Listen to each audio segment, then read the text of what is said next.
Selamat pagi, perkenalkan nama saya Sabila Mega Yustika, NPM 19041010058. Di sini saya sebagai Ketua Kelompok 5. Nama saya Nur Inayah, NPM 19049 dari kelompok 5. Perkenalkan, nama saya Nasya Febriana, NPM 190410101061.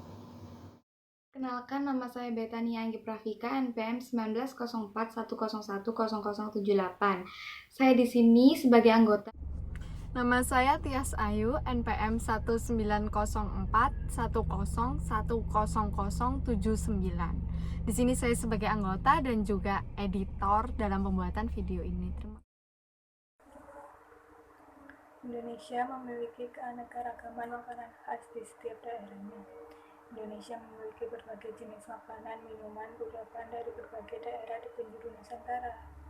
Makanan ini menjadi media untuk menyampaikan rasa terima kasih, untuk ritual upacara, ataupun untuk mencirikan suatu daerah itu sendiri.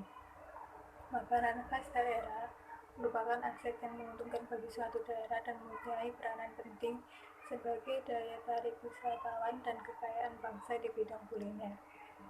Seiring perkembangan zaman, makanan tradisional sudah jarang diminati, terutama di kalangan muda mudi. Oleh karena itu, banyak sekali pengusaha makanan yang memodifikasi makanan tradisional menjadi lebih kekinian dan dapat diterima oleh masyarakat saat ini. Hal tersebut dilihat menjadi peluang yang cukup menguntungkan di bidang bisnis kuliner saat ini. Panganan hasil modifikasi dari makanan yang sudah ada sebelumnya banyak bermunculan saat ini, terutama di Bandung, yang menjadi contoh daerah yang banyak olahan makanan yang disukai dan dapat diterima oleh semua kalangan dimanapun mereka berada. Bakso menjadi salah satu makanan khas Indonesia yang tidak terlewatkan untuk dimodifikasi menjadi olahan makanan yang lebih menarik. Bakso yang biasanya berbentuk bulat sekarang mengalami perkembangan sehingga muncul bakso yang berbentuk runcit, persegi, ataupun berbentuk lainnya. Ukurannya juga bervariasi mulai dari yang kecil hingga ada yang seukuran bola tenis. Selain itu, terdapat juga olahan bakso yang memiliki sensasi rasa yang berbeda dari bakso pada umumnya, yakni basreng alias bakso goreng. Modifikasi bakso yang lainnya adalah basreng atau bakso goreng. Basreng biasanya berbahan dasar dari ikan tenggiri, namun berbeda dengan kelompok kami. Kita menggunakan bakso sapi dengan proses penjemuran dan pengeringan yang canggih, sehingga menghasilkan rasa kriuk dan gurih. Basreng yang merupakan camilan khas daerah Sunda terbuat dari bakso sapi yang dipotong tipis-tipis, kemudian digoreng sampai garing. Basreng dapat juga disajikan dengan taburan bumbu pedas dan potongan daun jeruk. Selain memiliki rasa yang cukup enak, basreng mempunyai rasa dan level kerenyahan yang sangat disenangi oleh kalangan masyarakat Indonesia. Analisis peluang pasar. Pertama, ada analisis pesaing. Menganalisis kelemahan dan kekuatan suatu usaha tentu diperlukan agar kita dapat mengetahui sejauh mana kemampuan usaha kita untuk bertahan dan menghadapi hambatan, ancaman, ataupun pesaing dari kompetitor. Untuk itu, usaha bisnis camilan basreng memerlukan analisis usaha dengan menggunakan analisis SWOT, strength, weakness, opportunities, dan threats sebagai berikut. Pertama, ada kekuatan atau strength. Harganya terjangkau dan tentunya cocok di kantong kalangan anak-anak dan dewasa. Kedua, pemasaran yang simpel, bahan baku produksi mudah didapatkan dan dapat dinikmati setiap saat tanpa perlu menggoreng terlebih dahulu. Kedua, kelemahannya atau weakness. Tekstur produk akan berubah jika tidak menyimpan dengan benar. Kedua, terbatasnya modal awal. Ketiga, tidak semua pembeli merupakan peminat rasa pedas. Lalu ada peluang atau opportunities. Pertama, dapat melakukan pemasaran dengan mudah karena pemasaran dapat dilakukan secara online. Kedua, memiliki target pasar yang cukup luas. Lalu ada ancaman atau threats.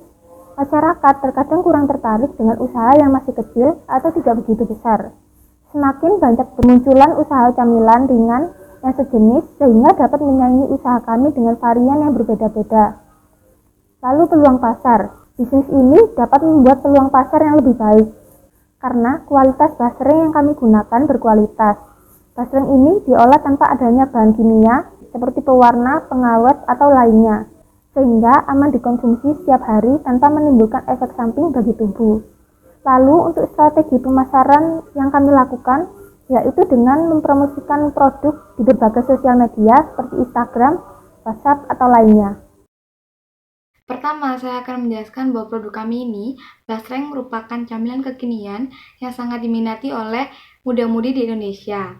Nah, keunikan dari produk kami ini basrengnya terbuat dari daging sapi, bukan dari daging ikan, karena mengingat banyak orang yang memiliki alergi terhadap daging ikan.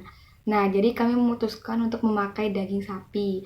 Juga, basreng kami ini memiliki beberapa varian rasa, mulai dari BBQ, balado, maupun jagung bakar. Pasti rasanya sangat enak, bukan? Pertama-tama kita siapkan dulu bahan-bahannya. Yang pertama tentunya ada pentolnya atau bakso. Yang kedua ada bumbu cabai. Yang ketiga ada bumbu kaldu. Dan ini ada daun jeruk. Dan yang terakhir ada bawang putih.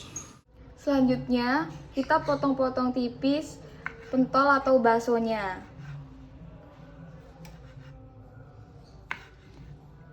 Lalu kita cincang halus bawang putihnya. Kemudian kita iris tipis daun jeruknya.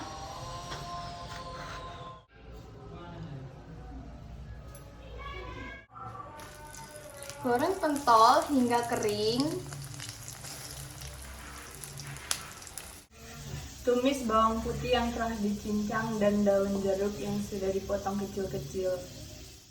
Tuangkan bawang dan daun jeruk yang telah digoreng tadi ke dalam pentol. Lalu kocok semua bahan hingga merata. Masukkan basreng ke dalam kemasan.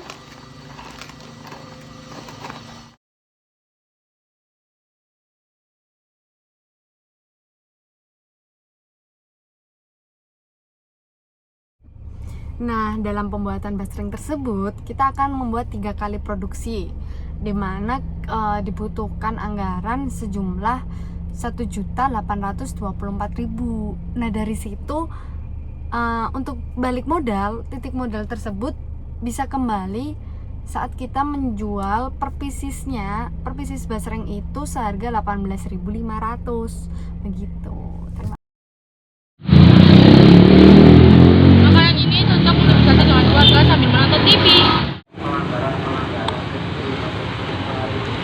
Makanan ini sangat enak dan cocok untuk dimakan saat hujan.